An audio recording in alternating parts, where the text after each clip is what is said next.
Welcome to the weekly current affair class. Today we will be dealing with topics from society and security. The two topics that we will be dealing are, one is related to again the Transgenders Act 2019 and the other one is related to your security, that is related to Naxalism. So with respect to coming to our first topic, that is related to our society part, you must have read in the newspapers regarding the recent petition in the Supreme Court by the individual from Tamil Nadu, that her dream to fly as a cabin crew never took off, and she petitioned in basically Supreme Court regarding that the act provides for employment opportunity to transgender individuals, and under this act my particular right has been violated. Why I have not been provided with the opportunities to fulfill my dream? Regarding that, Supreme Court has asked the center to finalize the policy, as the act particularly provides for avenues of employment and there should be no discrimination in employment opportunities. So regarding these, we will be discussing the Transgender Persons Act 2019. Okay, that what are the provisions in this particular act and how this act basically empowers the transgender community. So coming to the features, our first feature here is that is with respect to definition. It was for the first time that a very clear and precise definition with respect to transgenders. Who are transgenders? It was prescribed by the government as anyone whose gender does not match with the gender assigned at birth. Whatever gender was there at a birth, if any individual is not in sync with that gender identity, is not in sync with that particular role, or those who wishes to change their gender will be considered under this definition. Next one is the most important feature. Another one is that the government must take steps to provide for the health facilities. Obviously, I have in our previous classes also I have tried to tell you that Indian society is not homogeneous, whether it is health, education or any another sector. They are the heterogeneous. There is very much diversity within these groups. So regarding this also, we have child, for example, then we have adults, this is a classification, then we have male, then we have females. Now third gender, transgender, is also there. You can also divide it according to male, female, then there is elderly. So lot of classifications are there with respect to these, and every section of society has basically their own and particular needs regarding the health facilities. So that is why government has recognized it and stated that the government must take steps to provide for the healthcare facilities to transgender persons. Specific provisions are made for some of the areas, like separate HIV surveillance is there, or sex reassignment surgeries are there. For example, anyone who is not comfortable with the gender identity assigned at the birth. So with respect to particular health problems, government has stated that we will establish centers or departments within the hospitals to address those particular health needs. So these are our two features. Moving forward, what does the act provide further? The act states that it prohibits discrimination against transgender persons in any case. For example, if there is employment or occupational opportunity, you must know that our right to equality provides for equality of opportunity, and even our preamble states that. So that is why any opportunity in any field, specifically in the economic areas, should not be discriminated against, or whether it is in the healthcare sector or whether with access to public facilities is there. So if anyone who is found to be discriminating against the transgender individuals, he or she will be held liable, whether that is with access to the public areas or with access to the employment opportunities, or with respect to the discrimination at the workplace, or with respect to the denying of the healthcare facilities. Next, see, it guarantees the right to movement, reside, rent or occupy property. Recall your article 19 of the Indian Constitution, where you have been provided the right to movement. So we know that transgenders are discriminated against in society. So what happens with respect to this discrimination is, if you have observed in your neighborhood areas or if you have seen in the newspapers, the transgender individuals are usually basically not allowed in residential societies, restricting their right to movement. They are discriminated while renting a property or while owning a property. People stereotype against them, discriminate against them, because of which they have to move out of those residential areas. So to prohibit that basically discrimination, the act has stated that their right to movement in any society, in any neighborhood area, or their right to reside within any particular area, or if they wish to basically rent or occupy or own the property in any area, that will be granted. So they will not be discriminated against this, so that their fundamental right, their article 19, can be ensured. Why? Obviously I have told you, because they are discriminated against people because of the prevailing stereotypes. People do not allow them to live in residential areas, do not basically give their property on rent, or do not purchase or sell the property from them. So to reduce that kind of discrimination prevailing in society, the act has granted their article 19. Okay, further, what act states that? It states that basically they will have the right to self perceived gender identity. Any individual, for example, as stated in the definition, who is not comfortable with their gender identity assigned at birth, or those who wish to change it, they can do so if they feel like we want to change the gender identity. And for that, they can only have to basically access a certificate from the district magistrate that, see, we have changed our gender identity, and for that particular identity that we have accessed, we want a certification for that. And how this is a self perceived gender identity? Because to give that particular certificate, any physical examination will not be conducted whether you have changed your identity or not. For example, if any individual A wishes to change their gender identity, he will have just to go to the district magistrate's office and state that, see, I was not comfortable with my gender identity signed at birth, so I have changed my identity. So for that I wish to procure a new certificate, and the certificate will be given to that individual. For that, whether he has really changed the identity or not, whether gone through a sex reassignment surgery or not, that physical examination will not be conducted. Why that will not be conducted? Because it is only it has often been seen that it leads to harassment and discrimination of the particular individual. You can also link it with basically right to bodily autonomy. Basically, individual feels that my human rights, my human dignity has been violated. For example, if any individual is a male or female, there is no physical examination for that I am a male or that I am a female. Okay, so on the lines of that, basically their physical examination has also been cut out.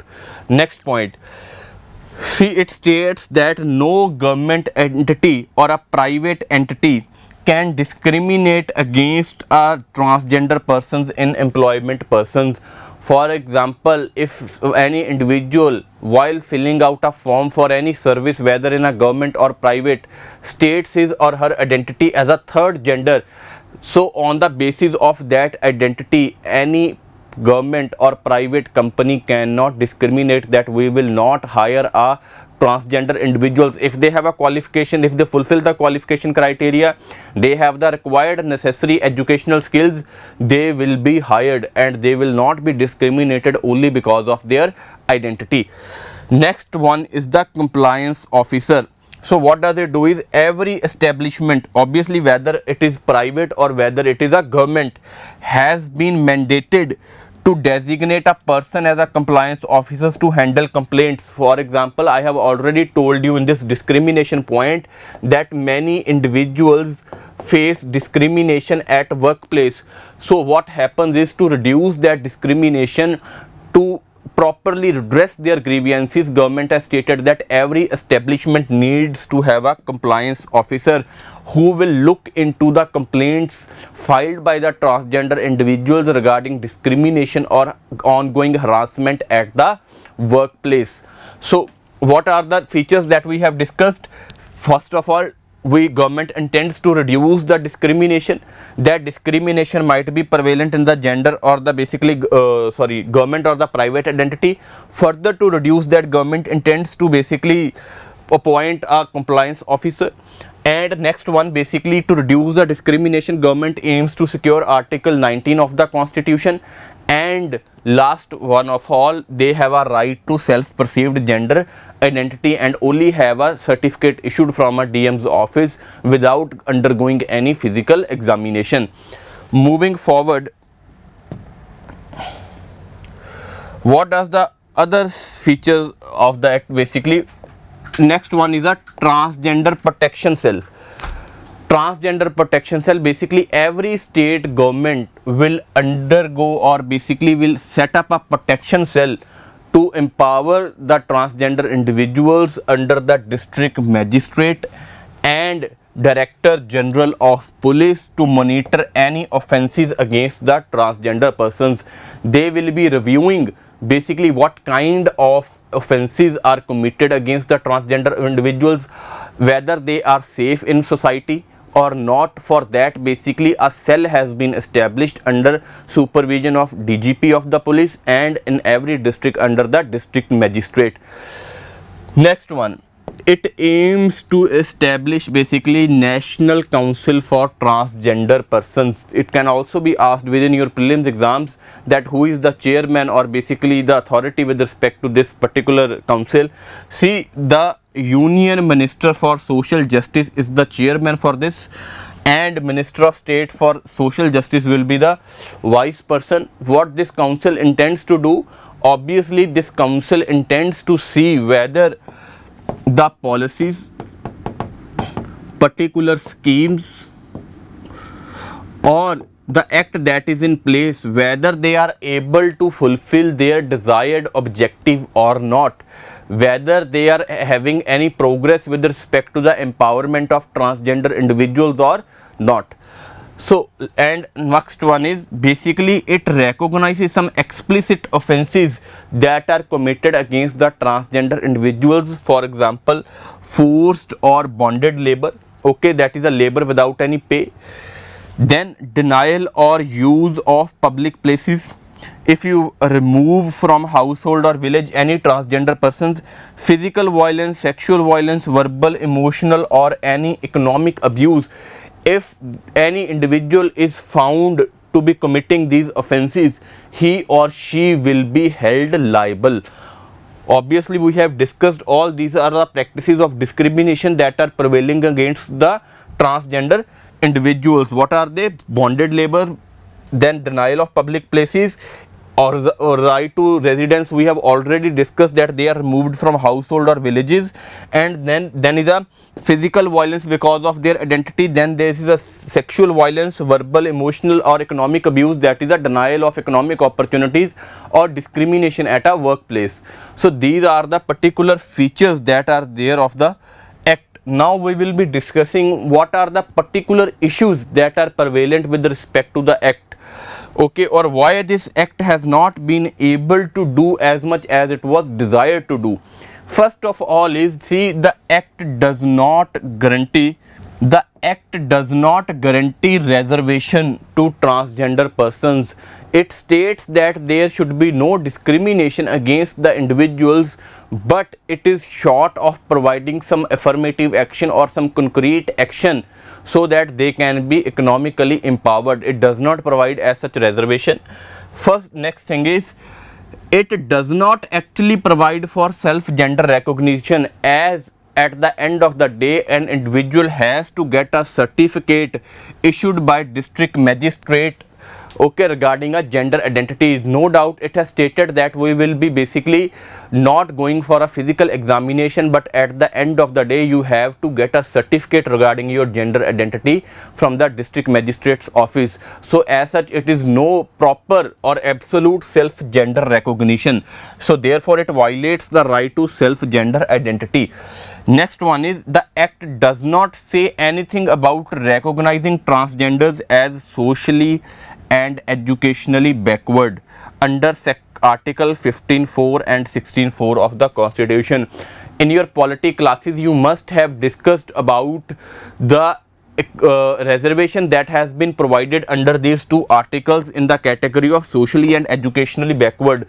So it not only does not provide any guarantee for reservation, it does not also basically classify the transgenders under this category, that is the socially and educationally backward classes. Next one is, whether the individual who holds female or male certificate will get the benefit of government schemes or not. There are many transgender individuals who have not basically get their transgender certificate as a third gender.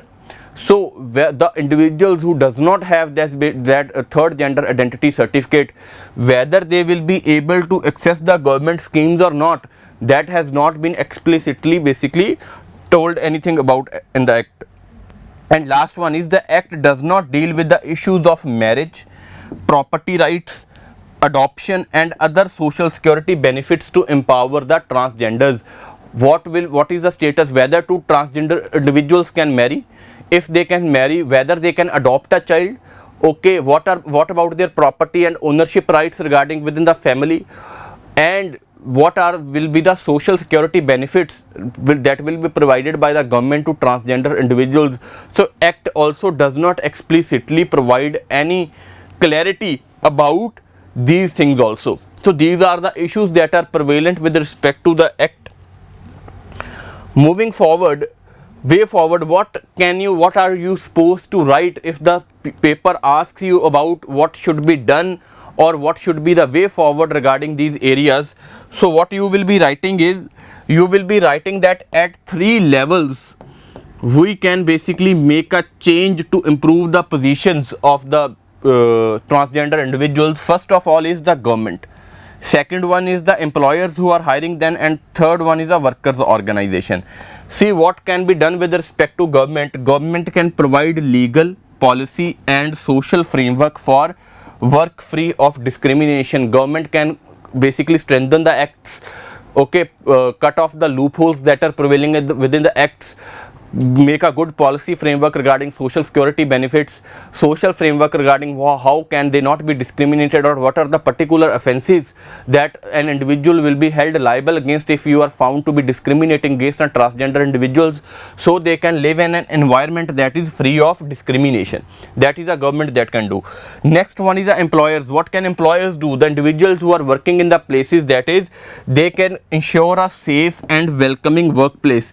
You should ought to classify an individual according to their merits and their talents. If that individual is very well qualified, have the educational qualification, is talented, you basically need to make the environment safe and welcoming for that particular individuals, and discrimination aims ought to be reduced. Next one is a workers organization. What can be they done? Obviously if you are working in a particular organization, there are many worker organizations to represent the rights of the workers or to represent the rights of the employees. What they can do is, they can help transgender workers to organize and exercise their rights to freedom of association. Again, article 19 is basically your freedom of association, article 19 of the constitution, fundamental rights. So within workers organization, a separate association can be formed to represent the interests of the transgender individuals, so they are properly placed before the management or before the employers, so that they interests can get redressed. So these are the 3 things. Again, what are the 3 things that can be done? Obviously government can go for a good legal policy framework so that discrimination is reduced. Next, employers can do on their part is to make their environment safe and welcoming for the transgenders, and the last one is for the worker organizations to give a platform to transgenders so their interests can be properly placed before the management. Moving forward, see The other thing that you need to remember for your prelims exams as well as your mains exams, to highlight the cases or to highlight the particular areas where basically progress regarding the LGBT rights has been done. So first of all, with respect to that is your Naz Foundation case. I think everybody is basically well aware of this case. Here the High Court of Delhi basically held that section 377 of IPC violates rights enshrined under the article 14, 15, 19 and 21. Obviously you must know basically what are these are the fundamental rights of the constitution. For example, 21 is right to life, 19 is freedom of association, then there is discrimination, then there is right to equality. If you are not well versed these, please go and read about these articles, they are very important. So on the basis of these articles, basically what the High Court stated, that section 377 that deals with the criminalization of homogeneity, basically they violate these fundamental rights. Next one is the case with respect to National Legal Services Authority. What this case tells about is that SC Supreme Court created the third gender identity status for the transgenders with respect to female, male. Now there will be the third gender column, that where you can classify yourself if you are think that any individual does not belong to male or the female category. And the last one is the Navtej Singh Johar case, in which Supreme Court ruled that section 377 is unconstitutional. So you need to know about these three cases with respect to LGBT rights: Naz Foundation case, National Legal Services Authority case, and the last one is your Navtej Singh Johar case. Obviously can be asked within your prelims exams as well as with respect to the introduction or the conclusion of the respective answers. Okay, so this was our first topic with respect to society. Now moving forward, you must have read in the newspapers about the recent human development report that came out, and it was not a very good sign for the Indian society or the development status of our society. So we will be dealing with this. What is human development report, what are its components, what is the rank of India, everything in detail. So first of all, human development report. Okay, what was the theme of this? If you have gone through the previous year prelims exams questions, you must have seen that from time to time UPSC has asked about the particular indexes or reports and their themes also. So we will be dealing with that also. So what was the theme? Theme was uncertain times, uncertain lives, and shaping our future in a transforming world. So this was the theme. And the report contains status of India on a host of development indices, and the most important among them are basically 3 to 4 that we will be dealing with them in detail. First of all is your Human Development Index, then your Gender Inequality Index, Multidimensional Poverty Index, and the last one is Planetary Pressure Adjusted Human Development Index. And all this is released by, again important for your prelims exams, that is released by the UNDP. Human Development Report was released by UNDP. Theme was uncertain times, uncertain lives, shaping our future in a transforming world. Okay, and it contains the report regarding the host of development indexes as written here. Okay, so moving forward to our first report, that is a Human Development Index. So India, it is can be asked again within your prelims exams as well, or you can also quote this data or the statistics with respect to your answers in the means. Okay, the India basically ranked was 132 out of 191 countries in the Human Development Index. What is another fact that you need to learn is basically India registered a decline of score for consecutively 2 years. It was the second time in a row basically that India's score has declined on the parameters of Human Development Index, and that is why India is placed at basically 132 out of the 191 countries. So what are the parameters or the components on the basis of which this Human Development Index or the basically India has got its rank? First of all is the basically long and healthy life. Okay, long and healthy life. what is means or how it is measured. Basically it is measured through what is the life expectancy at birth. Whenever a child gets born, what is the appropriate or the probable age basically to which the child will live in the society. So that is a long and healthy life. And how it is measured, basically what is the life expectancy at birth. Second parameter is with respect to your knowledge. How this parameter is measured? Knowledge.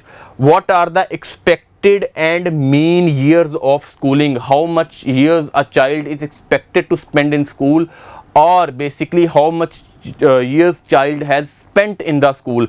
Expected and mean years of schooling. And the last one is the basically decent standard of living. So how to measure the standard of living?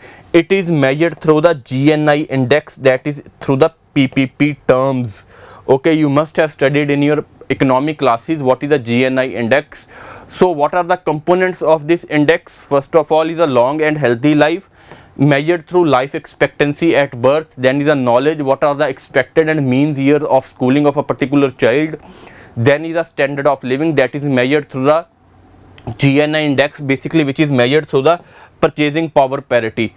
Okay, so this is how India got ranked on this index. Moving forward, next index that basically is important with respect to this is gender inequality index, and India's rank in that index was basically 122. Again, not a very encouraging sign for us. What are the components on the basis of which India got its rank? First of one, again here is the health, and second one is the labor, and third one is the empowerment. So what are the criterias or what are the indicators through which these basically three components are measured? It is measured through MMR, that is your obviously maternal mortality rate, okay, and adolescent birth rate. This is how health parameter is measured, maternal mortality rate and the adolescent birth rate. Second one is basically female labor force participation rate. How much of the number of the basically female population is able to participate in the economic activities, so that is there. And last one is empowerment. Empowerment obviously means any section of society is able to represent and secure its interest in the society. So how this is measured? It is measured through how much male and female population have got the secondary education. First thing, what is their secondary education? At least secondary education should be there. Obviously, if you want to make any section of society an empowered section, first step is to get them see whether they are educated or not.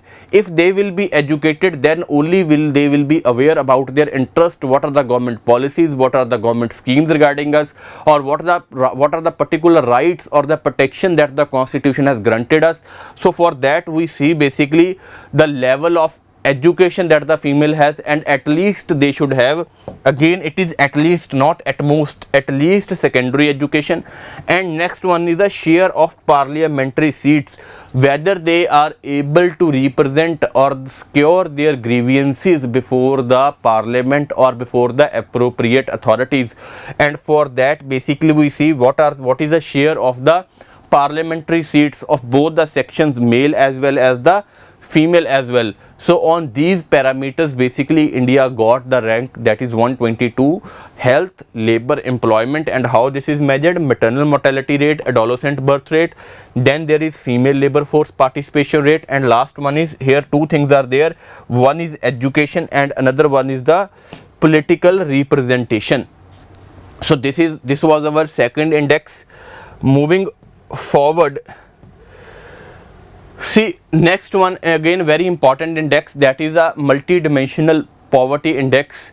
So India scored 0.123 in this multidimensional poverty act. And what does it stated? That you must have studied in your economy classes that it is not a rank based index, it goes through a head count ratio, okay.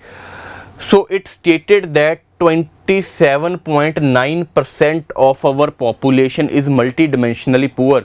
What is multidimensionally poor? Multidimensionally means that they do not have access to education, they do not have access to health, they do not have access to economic resources. Other poverty indexes only basically focuses on the economic parameters, whether they are able to access the resources or not, or what is their monetary income. But it also sees the another dimensions, for example education, health and many more, whether the individual or the community is performing well on these parameters or not. And on the basis of these, it stated that 27.9% of our population is multidimensionally poor, with 8.8% is under severe multidimensional poverty, that is poor among the poor or the poorest among the poor. Okay, and what on the what basis basically India's 27.9% of the population is multidimensionally poor? First thing measured is health, second is education, and the last one again is the standard of living. As I have told you that it does not only focuses upon the economic parameters but also upon the other parameters such as education and health. So how health is measured? It sees basically what is the child mortality rate, okay, or what is the nutritional status of our children living in a society.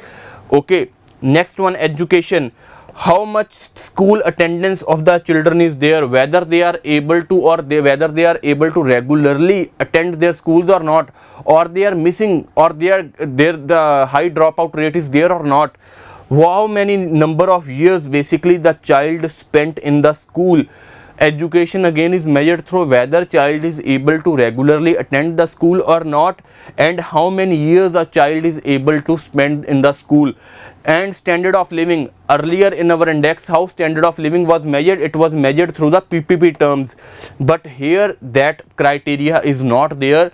It is measured whether you have access to basic necessities, that is electricity is there, sanitation is there, whether you have a house or not, whether you are able to access the basically food sources, cooking, gas and all the necessary things that are there, and many more. How, again I am going to repeat here, it can be asked in your prelims as well. How the standard of living is measured here? It is not measured in the PPP terms like we have seen in the earlier index, but here the standard of living is measured through whether you are able to access the basic necessities or not, where that is access to electricity, sanitation, shelter, cooking, etc. So on the basis of these parameters, India's basically 27.9% of the population is multidimensionally poor. Moving forward to our one more index that is very important here, that is a planetary pressure adjusted HDI. In this, India's rank was 138, again a not very encouraging sign for this. So what is planetary adjusted human development index? It is obviously an experimental index, okay, that adjusts the HDI for the planetary pressures, basically Anthropocene pressure that is there, or the human pressure that is there, or the human what we say impact on our society or our environment that is being seen to or adjusted to while calculating this pressure. The PHDI discounts the HDI pressures on the planet to reflect the concerns for intergenerational inequality. What does it adjust? It adjusts the planetary pressures or the human pressures to go for what to basically what is the aim to look out for. The aim to look out for is the whether intergenerational inequality is there or not. For example, if an individual A is poor, if its son or child is relatively poor or rich in comparison to his last generation, that is the intergenerational what we say inequality. And if the value is close to 0, then it will be indicating the high pressure. Okay, if the value is close to 1, then it will indicate a low pressure. For example, it is measured as in the parameters of 0 to 1. If it is 0.9, it means that the pressure on basic planetary pressure is less. If it is 0.1, basically it will mean that planetary pressure is more. So these were the important indexes that were there in the human development report. You need to learn all this. India's rank that is there, what are its component, who is this released by, what was its theme.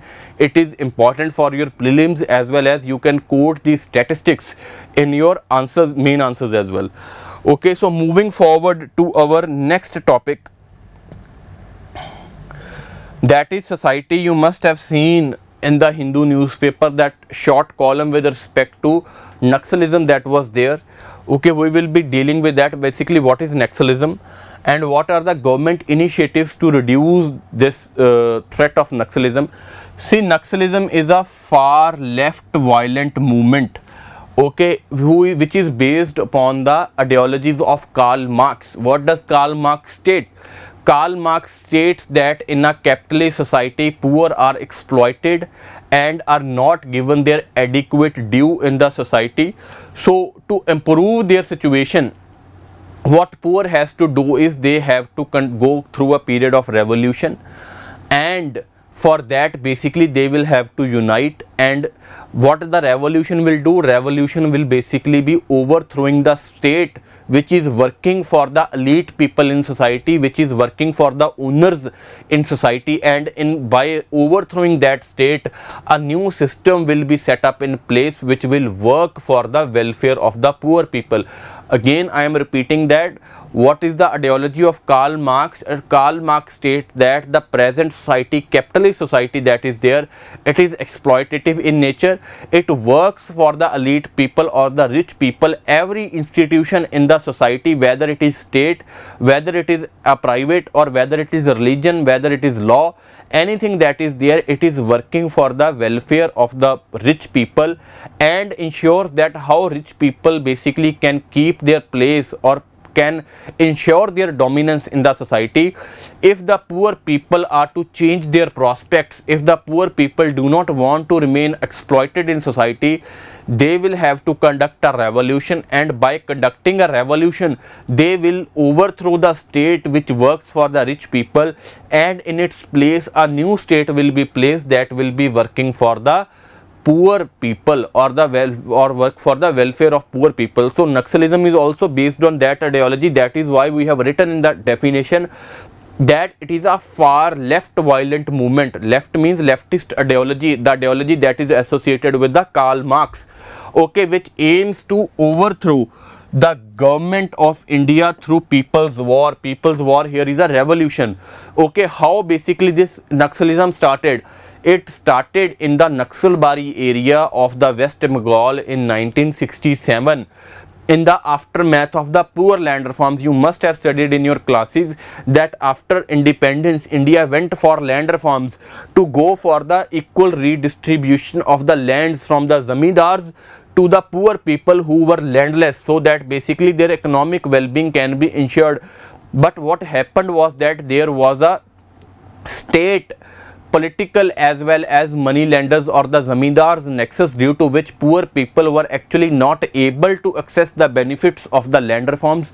So with very what we say oppressed and unsatisfied with their position, they started a far leftist movement in the Naxalbari area of the West Bengal, which came to be known as the ideology afterwards, that is called as the Naxalism. So that is what is written here. It started in 1967, was a peasant revolt started against the landlord. Landlords obviously here are zamindars in the Naxalbari area in the Darjeeling district of West Bengal, considered as a consequence of poor land reforms.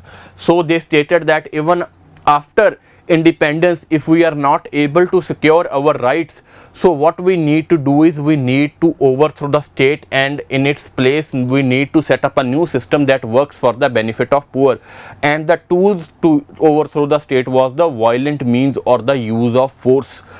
Okay, obviously I have told you about the ideology of Karl Marx, that capitalist society is exploitative in nature and all the institutions work for the elite. Elite here means rich, and there is a suppression of have not. Have not here is the poor people. Okay, and what they do is they aim to bring a revolution and intend to overthrow a state. By overthrowing a state, they intend to set up a new system that work for the poor. So, but how this Naxalism ideology work, or how the people associated with Naxalism they work? see, they work on a fear psychosis by creating fear in the minds of people. What they have been, they have basically very far deviated from their actual goal, and they basically want to induce fear among the civilians as well as the state. That is why they have resorted to the use of illegal means such as targeting school buildings. What we can also highlight is that what is a basically what we say role of children here. Okay, what they have done wrong, that you are targeting the school buildings or you are targeting the civilian infrastructure, roads, even every people basically living in the area. If they are having access to road, obviously it provides connectivity, it is a means for the employment opportunities as well. So they are disconnecting the roads, they are targeting the school buildings, they are targeting the railways, bridges, health infrastructure that is there, communication facilities that are there, so that they are able to penetrate effectively and able to cut the state communication system. So this is a means that are the immoral means that are employed by the Naxalites to further their cause or further their means. Moving forward, what is the statistics with respect to Naxalism? According to the Ministry of Home Affairs figures, it states that at present 82 districts in 11 states and 30 districts are basically severely affected. It states that 11 states are under the threat of Naxalism, in which 82 districts are basically affected, and out of these 82, 30 districts are severely affected. What you will do is, this is also a kind of your home assignment also, that you will look about what is red corridor, and you can effectively, if you have been taught about this in your classes, then this is very good. If not, you can also use that in your mains examination as well. So you will look out what is a red corridor. So what are the government initiatives to reduce the threat of Naxalism or to secure the rights of the people or the poor people that are living in there, and to secure from them from the threat of Naxalites? First of all, government has placed a ban on CPI, Communist Party of India, Maoist, okay, which uses the violent means to further their cause. So government has placed a ban on it, first of all. Second one is the civic action program. What does civic action program means is, it aims to bridge the gap between the state and the people.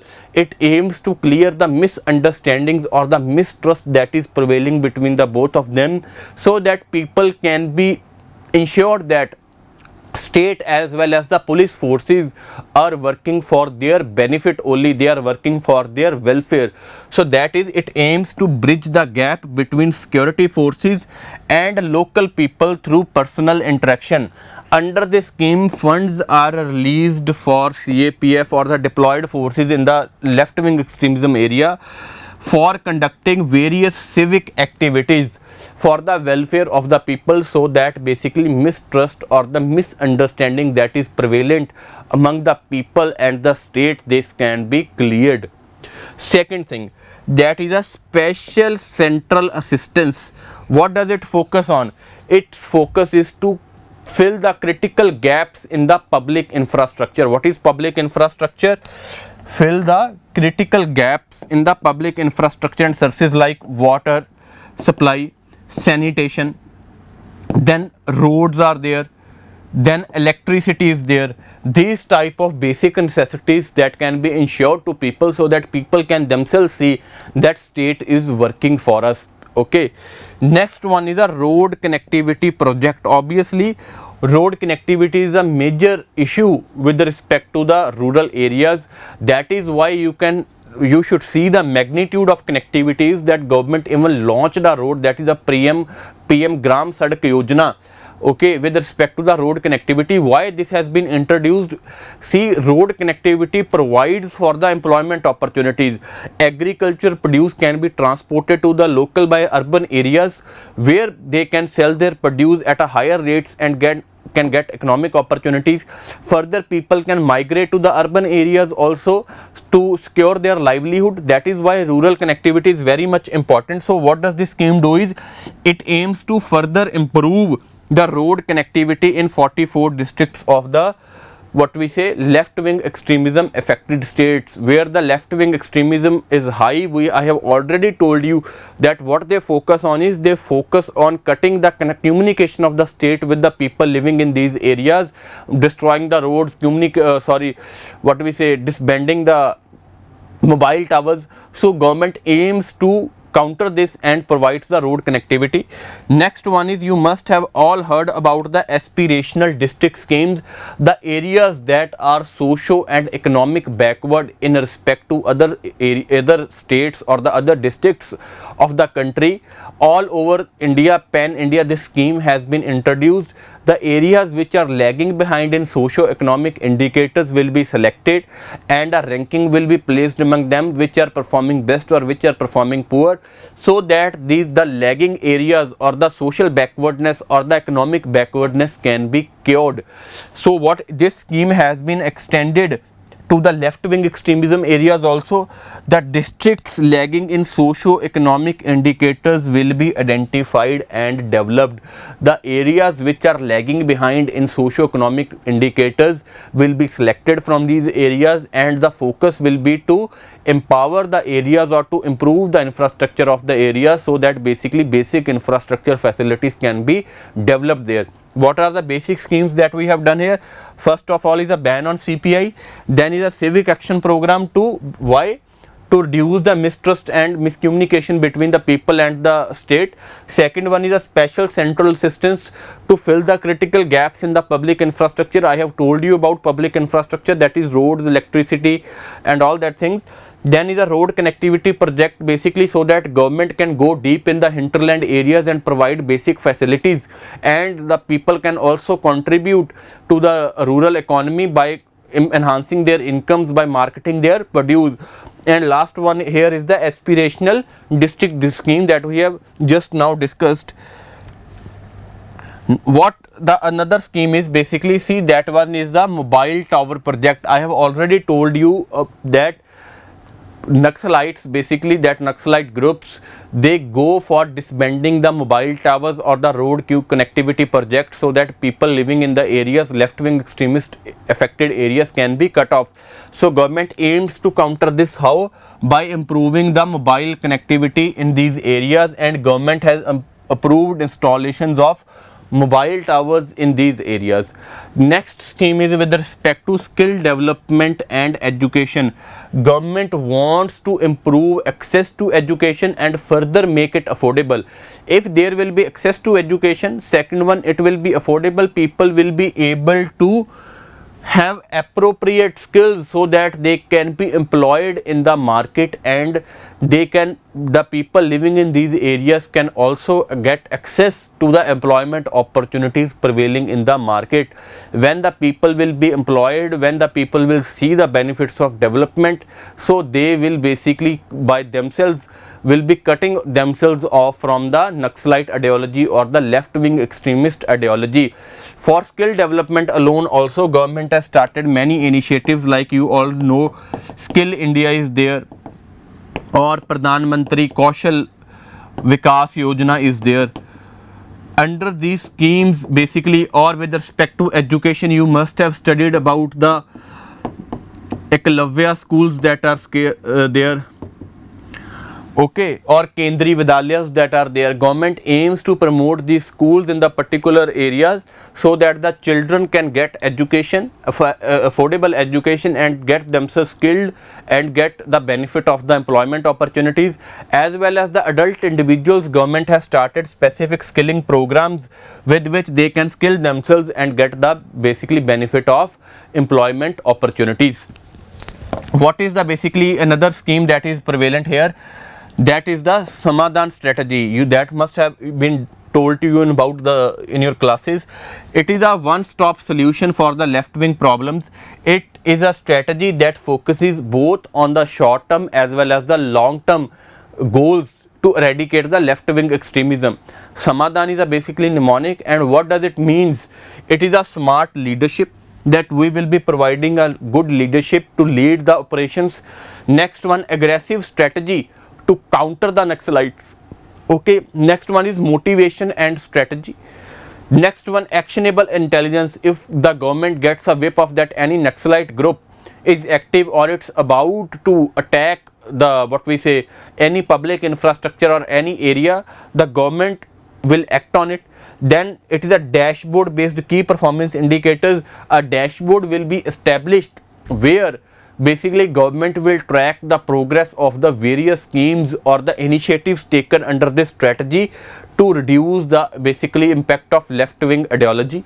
Then there is harnessing technology. Use of technology, you must have studied in your security classes, the use of technology to counter the basically Naxalite operations, to go for actionable intelligence.